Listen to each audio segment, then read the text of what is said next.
kalau dari aku cukup sepakat sih sama Pak Ardi. Sama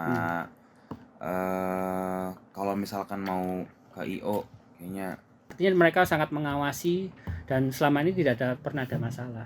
Jadi tiket-tiket konser semacam itu bisa menggunakan tata cara.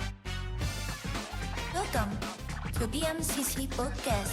Masih berkaitan dengan pertanyaan sebelumnya nih, Pak Ardi dan Bang Nixon.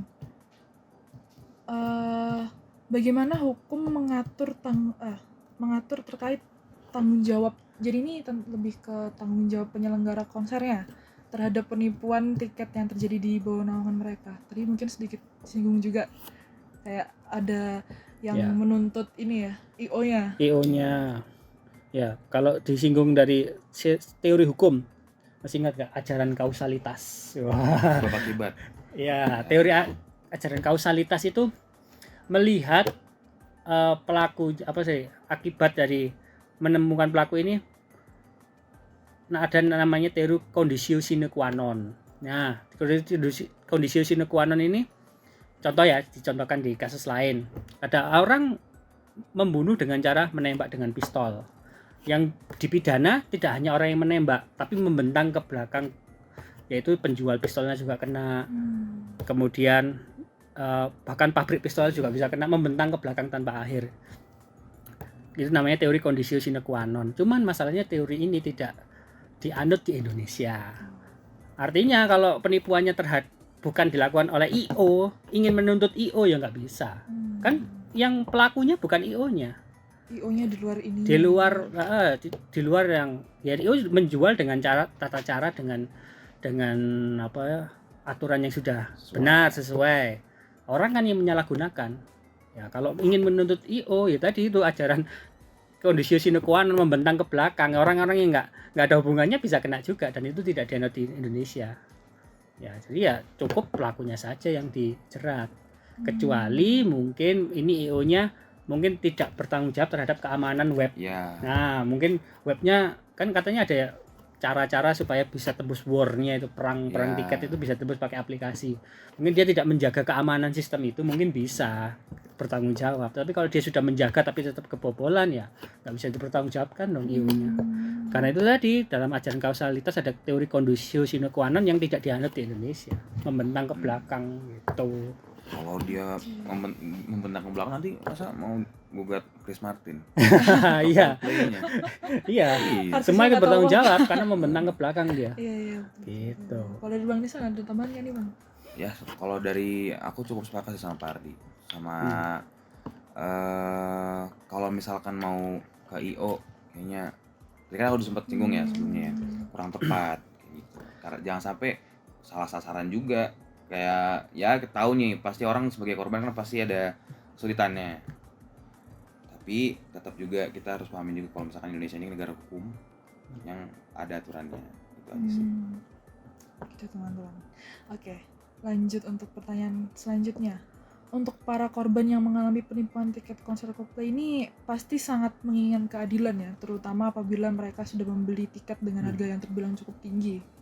Nah, pertanyaan selanjutnya ini kira-kira bagaimana cara pendukung hukum bisa membantu korban penipuan tiket konser Coldplay untuk mendapatkan keadilan? Sebenarnya pertanyaan mirip-mirip ya. Ya kita ya apa yang harus kita lakukan ya? Kita sebagai mahasiswa Fakultas Hukum gitu ya, terhadap fenomena kasus semacam ini. Mungkin bisa ngarah ke sana pertanyaan tadi. Ya. Kalau kita sebagai mahasiswa Fakultas Hukum, kalau itu kasus terjadi di dekat dengan lingkungan kita bisa melakukan pendampingan atau advokasi. Ya, itu bisa kita lakukan sebagai mahasiswa Fakultas Hukum, karena nggak tahu ya, kalau saya perhatikan di zaman sekarang agak berbeda dengan zaman saya. Kalau zaman saya dulu, tiap ada kasus yang fenomenal terjadi di sekitaran Kota Malang, itu pasti ada pendampingan dari mahasiswa. Ya, melakukan advokasi, pendampingan. Dan para aparat penegak hukum itu kalau lihat alma mater masuk instansi mereka keder. Karena sudah biasa melakukan pendampingan. Oh, berarti ini ada kasus yang mereka dampingi. Kasus yang mana? Pasti udah gitu, udah heboh sendiri di dalam. Tapi kan sekarang sepertinya sudah jarang ya ada mahasiswa melakukan itu. Harusnya digiatkan lagi. Karena mahasiswa kan agent of change, perubahan. apalagi orang hukum, mahasiswa hukum Ya. yang ngerti hukum, ketika ada melihat ada ketidakadilan dan macam-macam apapun dalam kasus apapun ya, bisa melakukan advokasi atau melakukan pendampingan. Itu yang bisa kita lakukan sebagai mahasiswa fakultas hukum. Kalau dilakukan oleh orang-orang praktisi terlalu tinggi lah, mahasiswa level mahasiswa itu sudah cukup lah. Kalau kasus-kasus semacam ini didampingi gitu sudah sangat baik kalau bisa dilakukan oleh mahasiswa gitu. Baik. Untuk selanjutnya ini tentang upaya dari pemerintah sih, Bang. Upaya dari pemerintah atau pihak berwenang itu untuk meningkatkan pengawasan terhadap penjualan tiket konser Coldplay guna mengurangi penipuan. Apakah sejauh ini tuh sudah ada? Upaya dari pemerintah. Iya, upaya dari pemerintah. Kayaknya kalau dari upaya dari pemerintah ya,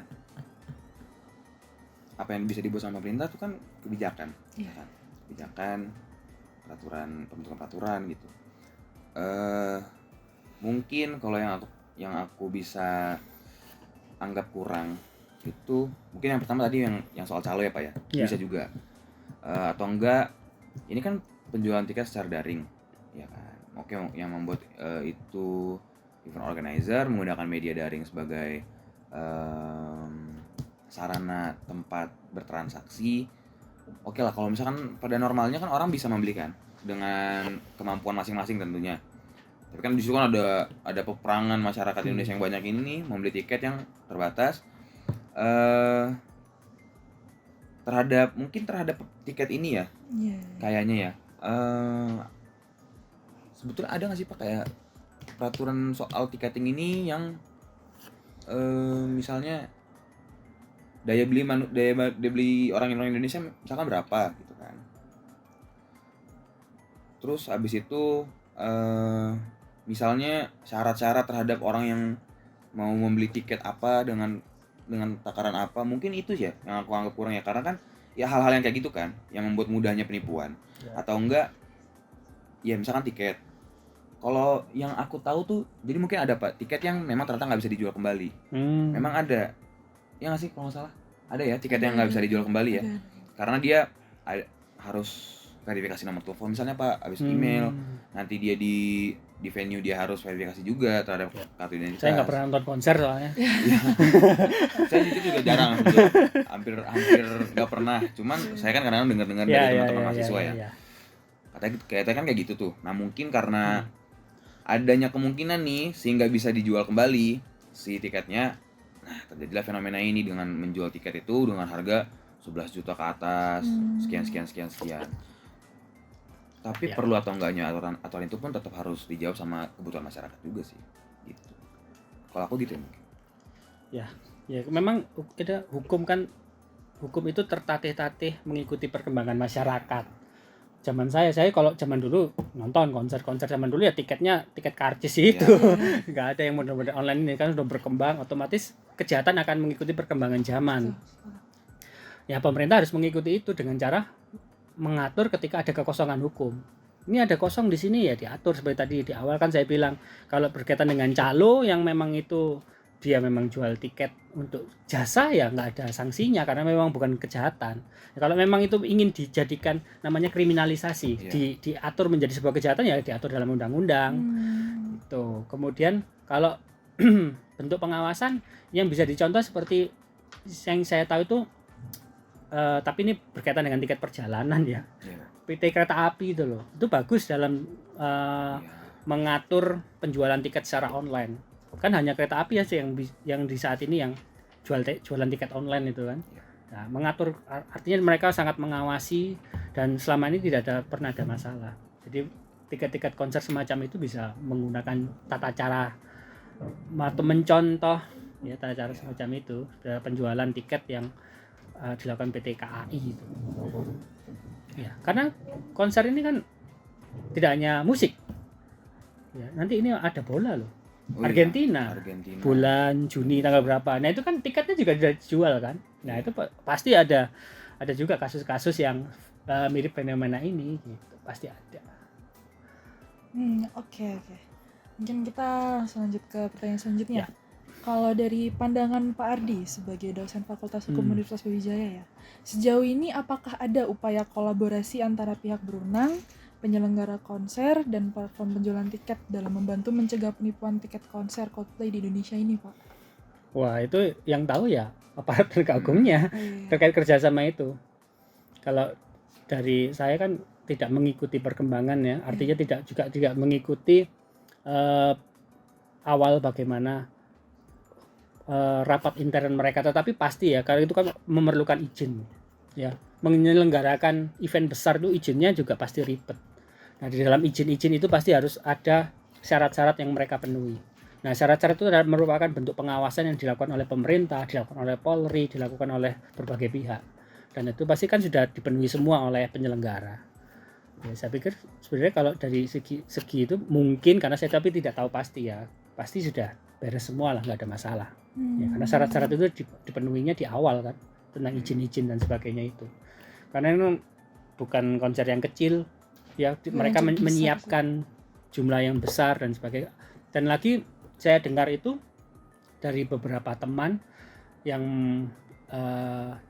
di aparat ya, kepolisian itu, sejak kasus Kanjuruhan mereka sangat berhati-hati mengeluarkan izin keramaian, izin acara dan sebagainya, sangat berhati-hati sejak tragedi Kanjuruhan. Otomatis acara Coldplay ini juga pasti izinnya itu banyak yang harus dipenuhi. Pasti dia juga ngelihat lokasinya, pintu keluarnya sebelah mana, titik kumpulnya di mana, pasti sudah diperhatikan itu semua. Ya, itu sih pasti sudah dilakukan. Pastinya harusnya udah ada pembahasan soal upaya-upaya preventif yang itulah. Cuman mungkin memang nggak disangka-sangka dari event organizer maupun pemerintah ya, soal tiket ini nantinya bakal terjadi apa di luar dari kuasa mereka. Ya, Di luar dari itu kendali ya. mereka. Di kendali mana Calo itu di luar kendali gitu. Iya. Ya. Nah, jadi karena di luar dari kuasa mereka, nah nggak terkira-kira loh. Jadi misalkan perbuatannya pelaku yang melakukan penipuan tiket Coldplay ini kan di luar dari urusannya event organizer sebenarnya kan. Yang penting kan dia satu seat, satu orang, satu tiket, gitu kan sebetulnya. Nah, Ya, event organizer melakukan apa yang harus mereka lakukan. ya, jadi itu sebetulnya karena ini hal yang nggak terkira-kira sama event organizer dan juga pemerintah, jadi itu ya jadi suatu pelajaran juga lah buat untuk mengisi kekosongan hukum tadi yang kayak Pak Ardi bilang. Ya, makanya harus itu tadi, hukum ini tertatih-tatih mengikuti perkembangan masyarakat, perkembangan zaman lebih tepatnya. Jadi harus fenomena-fenomena, kalau kriminologi fenomena kasus yang terjadi itu apa yang terjadi? Oh, ternyata dalam penyelenggaraan suatu acara konser banyak menjadi masalah terkait penjualan tiket. Ya harus dicari solusi, jalan keluar. Ya, dicari jalan keluar. Kalau dibiarkan nanti ada konser Metallica, Limp Bizkit tuh. Itu musik-musik zaman saya sih. Masih suka kok, Pak. Masih Masih suka, Pak. Ya itu pasti ada lagi kasus-kasus semacam itu. Iya. Ya, nggak berhenti di kasus Coldplay aja, nanti di event-event besar lainnya ada lagi konser-konser kalau tidak cari solusi jalan keluar. Kejadian lagi, rame lagi. Apalagi dekat-dekat ini banyak katanya mau ke Indonesia tuh kan, konser-konser Indonesia. Nggak cuma Coldplay aja, mungkin banyak juga dari Korea. Ya. Karena mereka tahu orang Indonesia itu apa sebutannya FOMO. Kadang-kadang yang mereka bukan fans berat juga nonton gitu ya. Betul. Beda dengan negara yang orang-orang hanya yang ngefans aja yang nonton. Kalau Indonesia pokoknya tenar, wah. Dan kadang pun bisa jadi ladang atau kesempatan buat penipu-penipu sama calo-calo ini kalau misalnya ada artis misalnya datang ke negara kita gitu ya. Ya pasti. Ini hukum ekonomi, demand supply.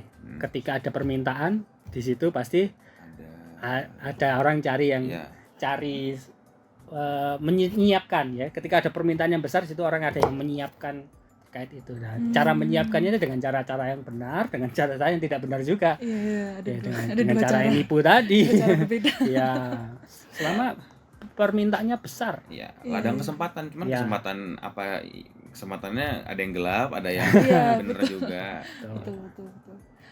Oke, nggak kerasa banget kita ternyata udah sampai di pertanyaan terakhirnya. Sedih gak sih? Terus, oke.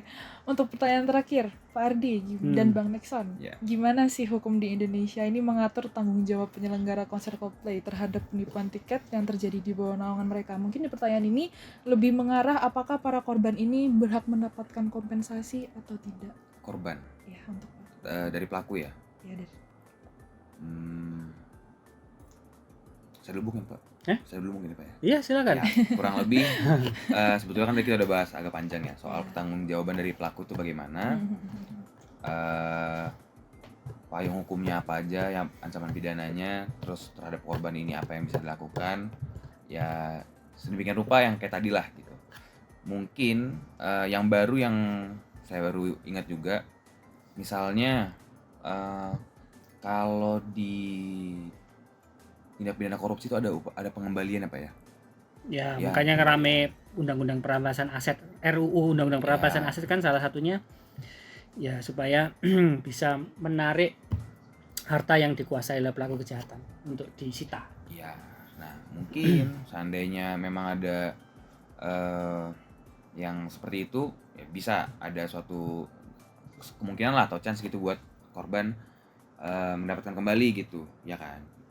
Kan untuk sekarang terhadap tindak pidana penipuan kayaknya mungkin belum ada Pak ya.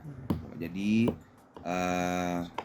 kalau menggugat pun juga pasti sedikit sulit karena kan kalau kita ngomongin di Mahkamah Perdata ada dibutuhkan alat bukti formil juga kan dalam pembuktian. Nah itu kan sulit kayaknya buat korban memiliki alat bukti formil yang asli atau kuat lah nilai pembuktiannya, sehingga sebetulnya memang lebih possible kalau misalkan diselesaikan secara pidana.